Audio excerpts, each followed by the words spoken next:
3:34, it's Talk Erie and the Joel Natale Show, live from our Kingdom Financial Group studio here at 5th and State. We're talking the power of love, the power of water with our William T. Spaeder friends. It's our monthly conversation. And with us, once again, is Tom Kaspick, the Vice President of Business Development. Tom, good to see you, sir. Good to see you too, Joel. Appreciate you coming on. And we've got Corey Yerkowitz. He is a water treatment account technician. Corey, was I close or? You got it right on. All right, so good to see you. We were chatting about your musical prowess, but you have water prowess. So let's get started with this conversation. You know, last time we had Spaeder here, we were talking about sheet metal fabrication installation. That's one of your latest ventures. But now we know that you've been around for 110 years, a wide range of services and solutions. And so we want to talk about Spaeder's water treatment department and the important work that you guys are doing in the world of water, including, saving lives. This is that important. So let's start with you, Tom. What got Spaeder involved in this space of water treatment? Well, last month we talked a little bit about the electrical, the sheet metal, primarily on sheet metal, but the new entities that we have brought into the company over the last 10 years. Well, water treatment was one of the first ones that we brought in about 9 years ago. Okay. And I actually was an outside contractor and worked with Spaeder for 20 plus years as an outside contractor, coming in and bidding jobs. And the water treatment directly ties into a lot of the equipment that we install. When we install the boilers, the cooling towers, the chillers, it all has water treatment tied to it. So it really is kind of a core adjacent competency, because you are known as the plumber guys, the sprinkler guys. Right, it is. It is. And this was just one of those entities that had such a direct fit, like electrical. Like everything that we hooked up, we needed somebody specialized in what we do on the electrical end, and that's what led us down this path. I bet you, and we were kind of talking off air, I bet you people don't realize that in most industrial applications, the water just can't be taken off the tap, whether it's city water or well water. There needs to be something done with that, right? You're absolutely correct, and it's one of the references, and I was actually at a university earlier today, and we had this discussion, because it's amazing how often it is neglected. And I make the comparison a lot of times to the circulatory system in your body. And you can go on and not exercise and eat chicken wings every single day, and you are going to be fine until the day that you're not. Yeah. And the day that pump quits running, then there's an emergency. And that's kind of the same way with water treatment. We go along to make sure that system keeps functioning as clean and as efficiently as it possibly could, because if you're at a hospital, if you're in a university and it's a dormitory or something and it's 10 degrees outside and the heating system goes down because of the water, then it suddenly grabs everybody's attention and people realize the importance behind it. It even goes, Corey, to extends to the idea of saving lives. Can you expand on that? Yeah, so in the water system, this is for the drinking water systems. Sure. That's the industrial or processed water systems. In drinking water systems, there can be a bacteria dormant in the water known as Legionella. That's the bacteria, and that's responsible for Legionnaire's disease, which is a severe form of pneumonia that can be deadly. Wow. So you're really going after that kind of thing there. Yeah. Yeah, so we'll do a lot of the testing, field testing in a lot of hospitals, nursing homes, businesses, a lot of federal buildings, to test the water, to check for this bacteria that's present in about 50% of all buildings. And it's in all water, but once it's actually dormant in water pipes and the right conditions, can feed and grow. And once it's in the system, it's a bit hard to get out. So it's best to kind of test and know where it's at so that you know how to manage it with a safety plan. We're talking to our friends from William T. Spaeder. We talked a lot about commercial, industrial, but that's not the limit to what you do in water treatment. Talk about that, Tom. Well, To be honest, it primarily is what we do, but yes, we are starting to reach out more and more into the residential section. Okay. Even if it's people that have kind of started out with small boilers in their house. We would do residential installations of boiler systems, and we realized that there's not a water treatment company around that's going to go out there. It's just not cost effective for a company to send a chemical engineer, an hour away to go in and put, a pint of material. So this is an area where, because we're tied into the installation of it, that we can kind of spearhead this up front, look at the system, size the system, realize how much water, how much chemical needs to go in there, and then we can treat even these small systems. We also are expanded into, and again, it derived out of the commercial end. Yeah. We had a need for large water softening systems.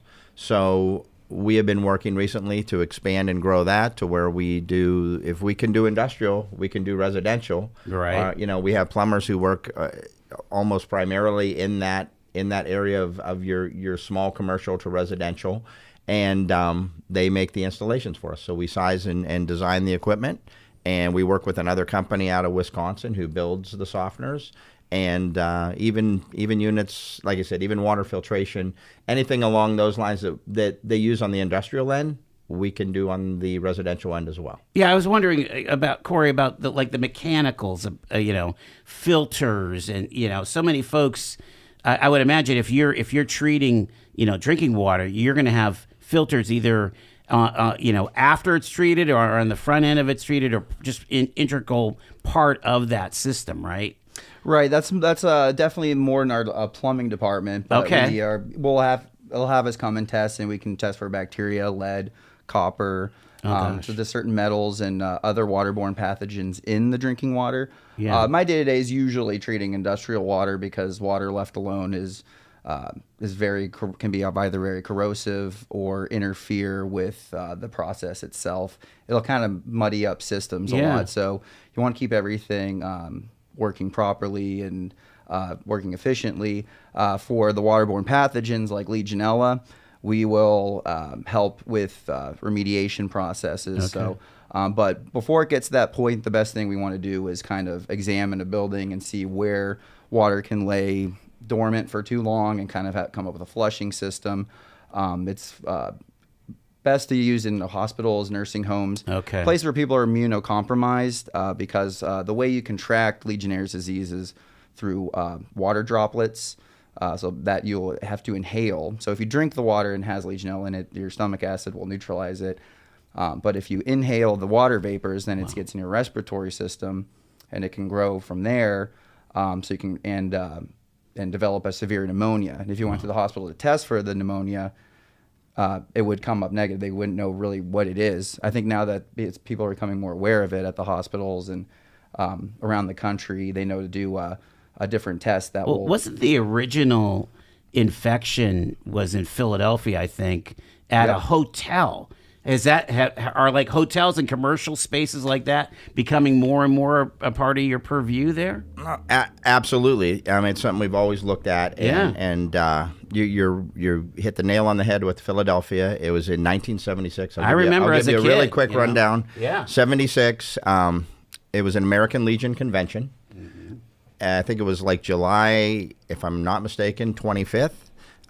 3 days after the convention dispersed, you had people all over the state, because it was a Pennsylvania American League. They had national ones, but this was one primarily with Pennsylvania. 3 days later, people started getting sick all over the state and started dying. Wow. And we ended up there was like 149 people from that American Legion convention who got sick, and 25 that died. Well, they didn't know what it was. So this was at the end of July. It was December. This was a different age and time. This was a big news story for 6 months. Mm-hmm. People didn't know what this mysterious disease was. They named the disease Legionnaire's disease before they even knew what it was.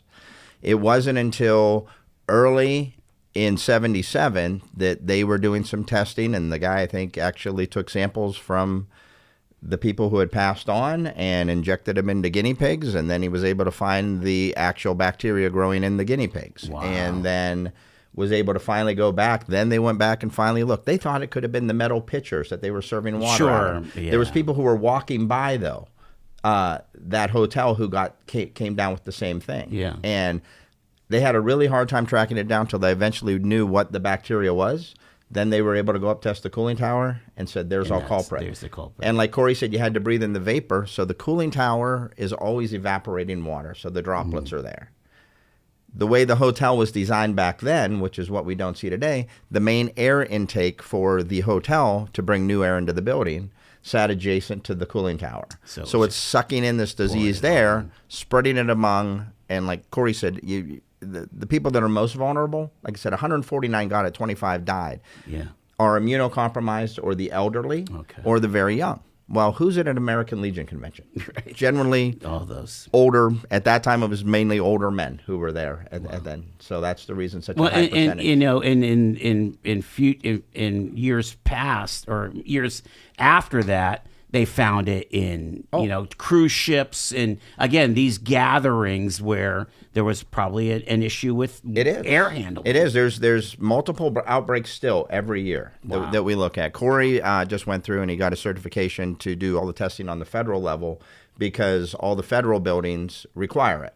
The state of New York requires it. There's certain states have different regulations regarding this. So, but you're absolutely right. One of the things that we look for is when we go into and when we talk about older people, if you go into assisted living facilities, you check the shower heads, because when you put the shower head on, that's that first miss. You check their faucets, because older people have a higher tendency to aspirate while they're brushing their teeth and inhale it into their lungs. It can be found in a puddle outside after a rainstorm. But who's going to go down and suck in a puddle and breathe into their lungs? There's not a good chance of it. So it's actually, from a disease standpoint, hard to contract unless the situation's right. So again, you have all the tools at William T. Spaeder to mitigate with this situation. I had a question. Are you ever called on through your filtering systems and your testing to work on waters after the manufacturing process, or not so much? I mean, you're not doing things to mitigate water before it goes back into the sewer system. No, not at all. Okay, no, not at all. That's not part of the deal. No. As far as the testing goes and where we were going, no, we really don't do anything as far as the mitigation on the back end. No. Yeah. Okay. We let the sewer department handle that. That makes a lot of sense. Yeah, the chemicals we use though are EPA approved. So as they treat the water, you know, we don't want to be poisoning any systems as it goes down to the drain. Once they break down, they're just basically null dissolved solids, and then they get to the sewer department. The sewer department has a way of treating the water before finishing their process for treating it. So it sounds like, in addition to an industrial application, it sounds like there's a lot here for folks that deal with a large number of people, assemblies, and like you say, congregate living conditions and things, hospitals and so on. That's absolutely that's where you're. And that's one of the areas. If you look at the different standards that have been put out there, that's their primary focus. Yeah. You know, dormitories, hospitals, large apartment complexes, places where, you know, they may use a centralized cooling tower to cool the building, and it's impacting a lot of people with inside. It doesn't mean it can't happen anywhere. It doesn't, but those tend to be the places where you see outbreaks, which are the worst. And you also think about when you have an outbreak at a hospital. Sure. You have people that are sick in hospitals. You have people that are elderly in hospitals. That's the reason hospitals are usually very good when it comes to, you know, looking ahead and eliminating these problems before they become problems. I'm interested in folks, let's say, if they run a school, or if they run a church, again, anywhere where people are gathering, should they be talking to you guys about their water systems? Well, yes, pretty much anybody where there's large gatherings, especially if you're holding tenants overnight. Is a big one. And they'll be showering, get the water vapor. Also, places with decorative fountains should test, because that when the water evaporates from the motion around, depending on the water fountain, they can breathe in those droplets. But then it'll be hard to trace if anybody's actually getting it from a decorative fountain, or hot tubs, another common place. You can also be drinking the water that has Legionella, and if you aspirate it, so if cough goes down the wrong pipe, that's another way it can get into your lungs. So, water safety management plans are becoming really big. Most hospitals have them in place right now. A lot of industry have them. We can assist people in helping them to design it, but basically, it's a book that will highlight how often you should be tested, what areas we should be looking at, things like that. And if we get into larger buildings that the two of us are unable, just to physically get around and look at every system, we can bring in other companies. We work with the company. We do not do any of the Legionella testing ourselves. Okay, right. Where the certification comes in is in knowing how to sample it correctly, knowing what the bottles are. There's a whole chain of custody which goes with it. We then package those samples. They are sent out overnight to a laboratory in Pittsburgh, Special Pathogens Laboratory. They do the testing, and they're phenomenal because we're talking about Legionella, but there's multiple different strains of Legionella. Yeah. They're called serogroups, but only one in particular, and now they're looking at possibly a couple others, but serogroup number 1 is the one which is responsible for most of the illness. But we do know that if we test positive for serogroup number 7, that the conditions are right for number 1 to grow. So we still react and go through the cleansing process or the decontamination process like we would if it was serogroup number 1. That makes a lot of sense. We're down to our last minute with our friends from William T. Spaeder. What is the workflow if someone, I would imagine that many at the very large organizations, very large industrial applications, this is on their radar, but there's probably a whole subset that they have no clue. This is the first time they're hearing about this. What would be the best way to get the workflow started to say, hey, I really want my water tested here, or I want to make sure that I'm not leaving myself open to exposure with these diseases? Well, if any of the things like immunocompromised patients, people staying overnight, large gatherings, if those are hitting marks, you can just give us a call, ask for Corey or the water treatment department. We'll be able to assist you. Legionella's in, like I said, 50% of the buildings. The goal isn't 0 Legionella, it's 0 cases, because it will appear, come and go. You have to react to it, and that's what we're there to guide people on. So 814-456-7014? That's it. It'll work. All right. William T. Spaeder, Spaeder.com. Find out more about this. Thank you so much, Tom and Corey. Another successful conversation. And I just think it's so important that people, we always say, you don't know what you don't know. Exactly. Right? Yes, exactly. And so you hire somebody who's been around, for over a century of service to the community to say, okay, what am I missing here? Correct. Fantastic. Thank you, gentlemen. Appreciate it very much. It is 3:52 on Talk Erie and the Joel Natale Show.